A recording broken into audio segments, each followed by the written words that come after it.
மருதாணி போட்ட கையை பிள்ளையார் தட்டியதால அந்த பொண்ணோட வாழ்க்கையே மாறி போச்சு. திருவண்ணாமலைக்கு பக்கத்துல இருக்கக்கூடிய ஒரு சின்ன கிராமம். அங்க ஒரு பொண்ணு மதிவதனி, வயசு 10 தான். ஆனா தோல் நோயால பாதிக்கப்பட்டிருந்த அவள் கையை யாரும் தொட்டதில்லை. விளையாட கூட அவளோட யாரும் போக மாட்டாங்க. அம்மா நம்பிக்கையோட வாழ்ந்துட்டு இருக்கா.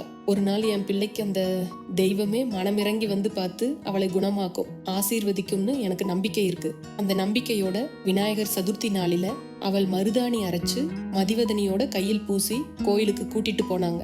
பெரிய உச்சி பகலில் பிள்ளையார் உற்சவமூர்த்தி வெளியே வந்தார். மதிவதனி முன்னாடி வந்த உடனே பிள்ளையார் உருவத்துல இருந்து பூஜை தட்டு மருதாணி பூசி அவள் கையை தட்டி விட்டுச்சு.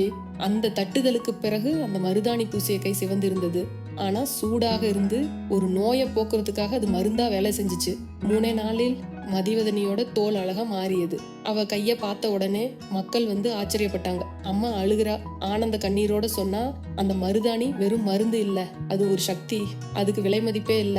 ஆனா நம்பிக்கையோட பூசினா அது தெய்வத்தின் ஆசீர்வாதமா மாறும். நாம நம்பிக்கையோட செய்யப்படுற ஒவ்வொரு செயலிலும் தெய்வத்தின் ஆசீர்வாதம் ஒளிந்து இருக்கு.